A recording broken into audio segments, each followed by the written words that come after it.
Hey there! This video is going to be a comparison between the Sony ZV-E10 and the Sony FX30. And you're probably wondering why I'm making this comparison because there's such a huge price difference between these two cameras. The ZV-E10 sells for $700, the FX30 sells for $1,800. Now, there are a lot of people that own the ZV-E10, including myself, and there's also a lot of people that own the 6000 series cameras from Sony, like the a6100, 6400, 6600, and you might be thinking, should I spend the money and upgrade to the FX30, which is the newest APS-C camera from Sony? Now, the ZV-E10 was basically the last release of the old generation of APS-C cameras from Sony. They all shot 8-bit video, they all shared the same sensor, and so what I think is happening is the FX30 is the first of the new generation. And so there's a lot of things to compare with this. Obviously, there's a huge price difference. We'll get into all the details. But those are the two questions that you should get away from this video, is whether or not you should upgrade to the FX30, or if you're trying to decide between the two, which one you should go for. Now let's jump right into it by talking about the image quality. And this is arguably the most important thing about any camera. So for these side-by-side tests, I shot both cameras with the same lens and the same white balance.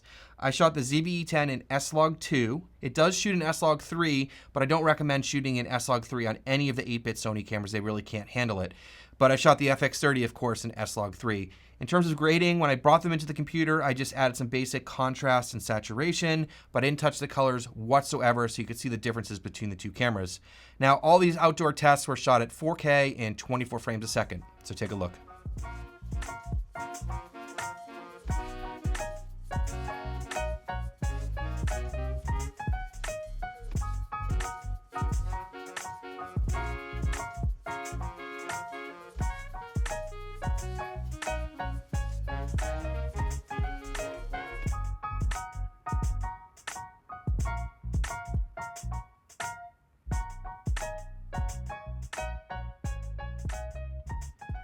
Overall, the ZV-E10 definitely hung in there with the FX30. I think they both produce great images with a lot of detail and sharpness and vibrance in their colors.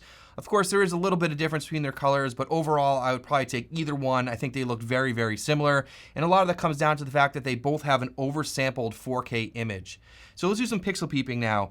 So taking a look here at 4K 24 in the studio, you can see that they're super close. Maybe the FX3 is slightly sharper, but really not that much, and the noise was very, very similar. Now, if we talk about the higher frame rates, this is where there's more of a difference between these two cameras. Now, the FX30 can shoot up to 4K 120 with a crop. It can shoot 4K 60 with no crop. The ZV-E10 can shoot only up to 4K 30, and there is a crop in 4K 30 over 4K 24.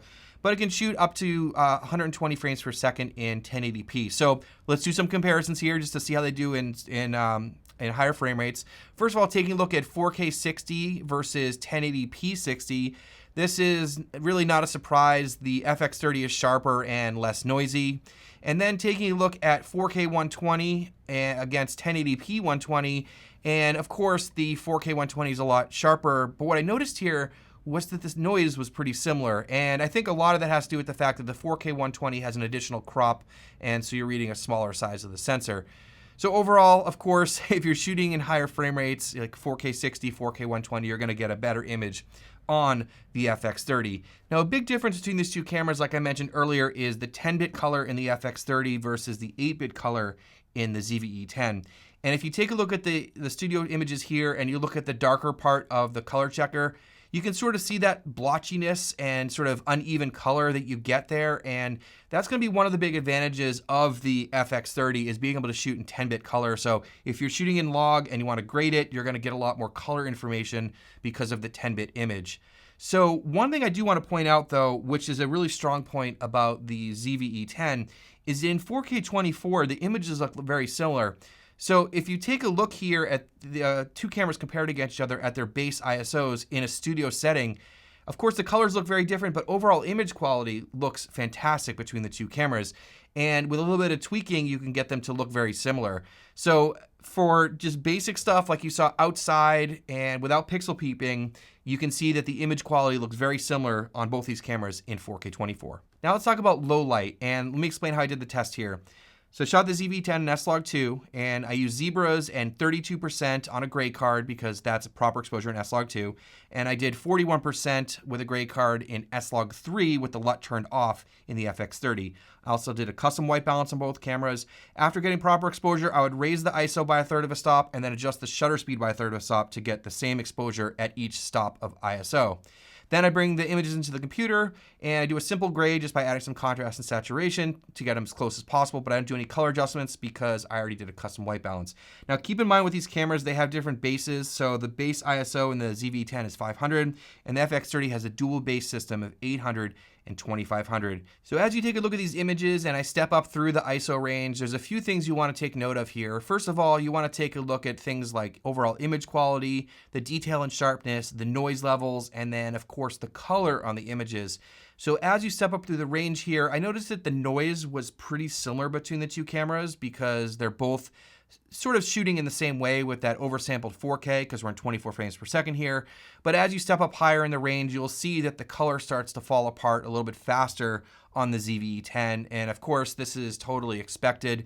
Overall, I'd say they were pretty similar in the low and middle range, but I think the FX30 definitely does better in the higher range. Next, let's talk about dynamic range between these two cameras. And for this, I did a simple test where I was staying next to a window. And the way I exposed this was I just made sure I didn't clip the highlights, the bright image outside of the window, and then tried to raise the exposure a little bit in the shadows to see how much detail was there. So taking a look here, you can definitely see that the FX30 does a lot better in terms of dynamic range than the ZV-E10. Again, this is not really a surprise, but I just wanted to show that comparison. If you're finding value in this video, I would highly appreciate you hitting the subscribe button down below. It would mean a lot to me.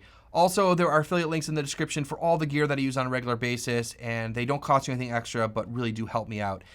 In addition to that, I am now offering one-on-one coaching calls, so if you want to talk about content creation, videography, camera gear, there's a link down below if you want to sign up. I've already had some great conversations with people. But, as I said, hit subscribe. Thank you so much. Next, let's talk about image stabilization. So the ZV-E10 does not have a mechanical IBIS or in-body stabilization system that something like the FX30 does.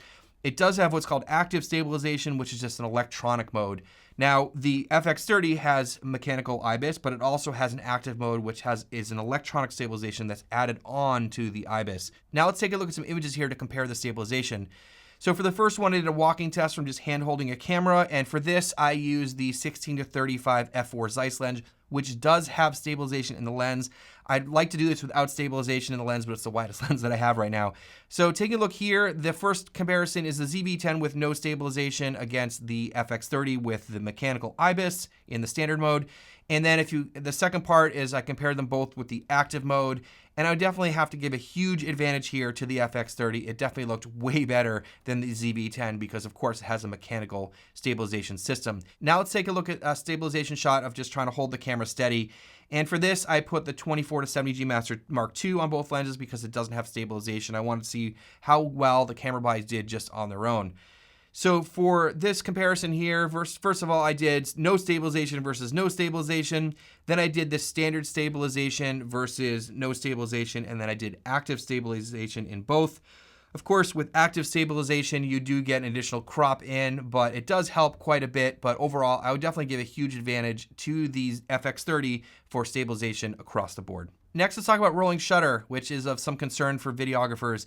Now, generally, I don't really worry so much about rolling shutter, but I have to say the rolling shutter in the ZV-E10 is pretty bad, like it is in the other Sony APS-C cameras and the A7 III, A7 IV, because of that oversampled image and a slightly slower readout and processing speed. So again, taking a look here at the rolling shutter performance, you can definitely see that the FX30 does a lot better, whereas the ZV-E10, you get that sort of jello-y, warpy kind of looking footage.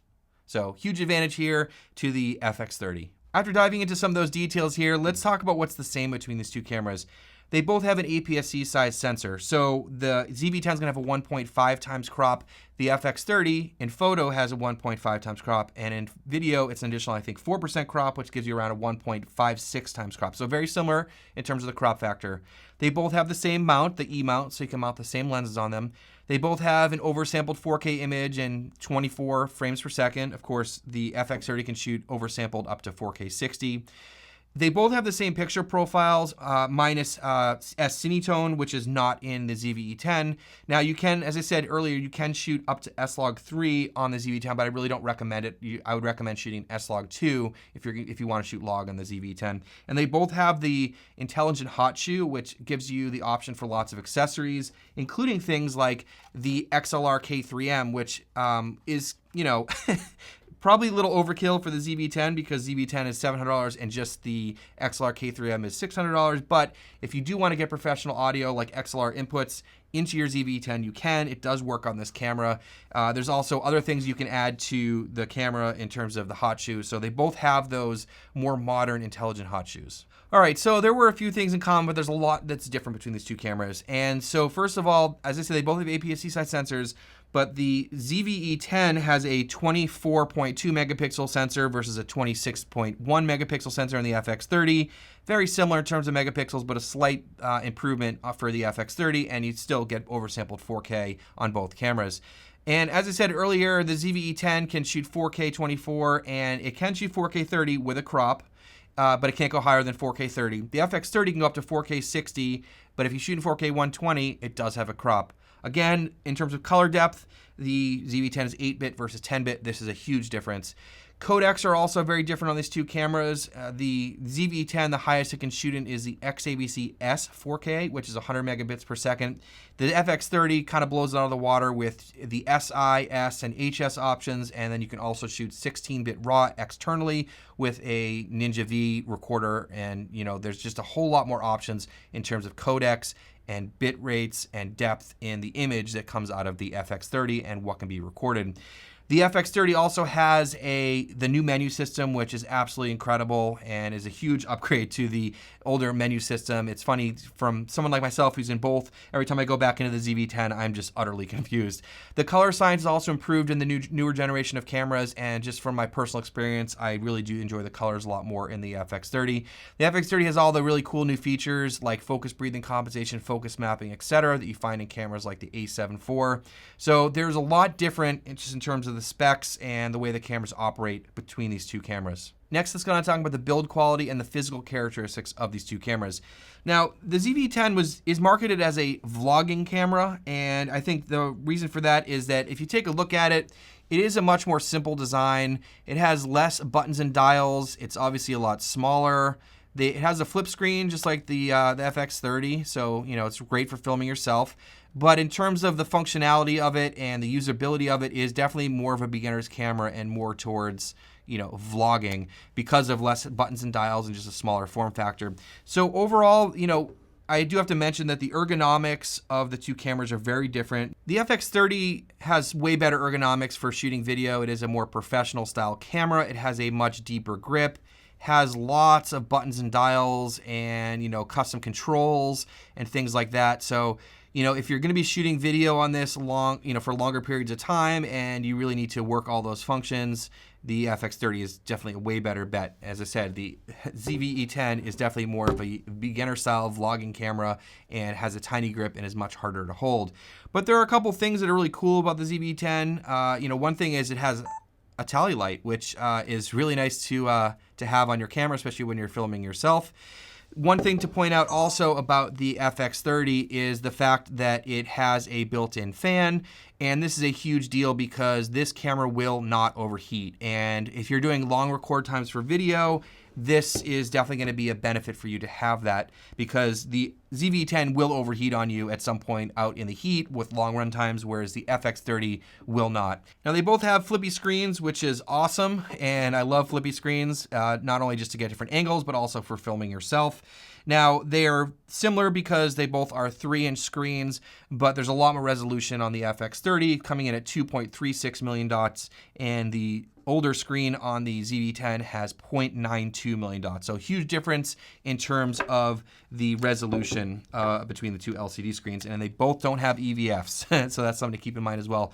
Now, batteries. So the ZV-10 has the smaller Sony batteries, and this is really hard when you're shooting video, having smaller batteries. So that's something to keep in mind, is that the FX30 has the FZ100 batteries, which last a lot longer. And so I'm a big fan of having a bigger battery. It's less to worry about, less times, having to stop and get another battery and manage all those batteries and all those sorts of things. Now let's talk about memory cards, and big difference here.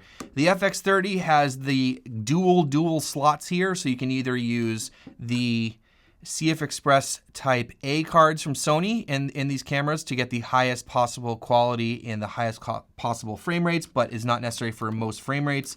And you also have the option of shooting on SD cards. I will leave recommendations for my card preferences in the description below if you want to pick these up. But you have the option to do dual recording, which is really nice if you need a backup, and having the flexibility of different cards.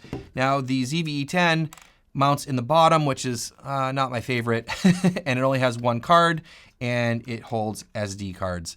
So those are the differences between the memory cards, but what I like to buy is V90 cards, and then I can use them in pretty much every camera that I use.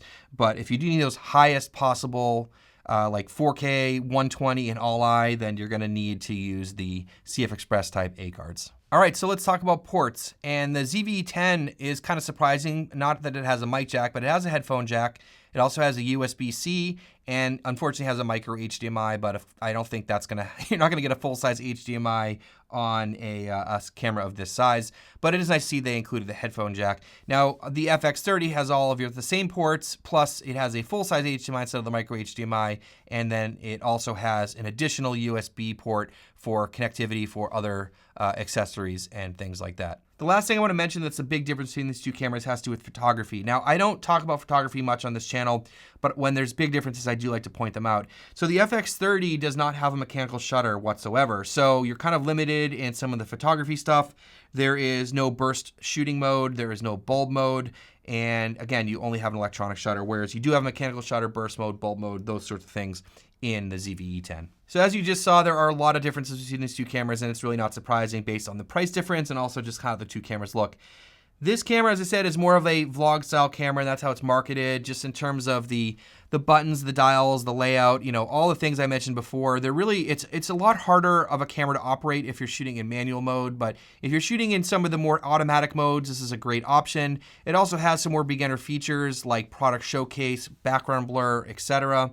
But that's not to say that you can't produce great images with this camera. And I've been using this camera in my studio for a few months now, and I use it for the low angle shot. When you see this in my videos, I'm using a different camera today, or I use it for an overhead, because it does produce a very clean, detailed, and sharp image in 4K 24, and it's easy for me to pair it with other cameras. It's lightweight, lots of lens options for the E-mount, so it's a great camera in a lot of different situations. But if you are out shooting professional video or just doing a lot of video work and you need extended run times and a lot of customization and a lot of more professional features and be able to match with the other cameras, I think that's really where this comes in. So again, let me just recap a lot of the things that you get in the FX30. You're going to get 10-bit video, which is a huge difference for me personally, shooting in log all the time. You get 4K 60, 4K 120, better codecs and bit rates, the new menu system, the new color science, the full-size HDMI port, the bigger battery, the fan to eliminate overheating. You get things like focus, breathing, compensation, amongst a lot of other things. All right, so let me wrap it up for real this time. But back to the original questions that I posed at the beginning of this video.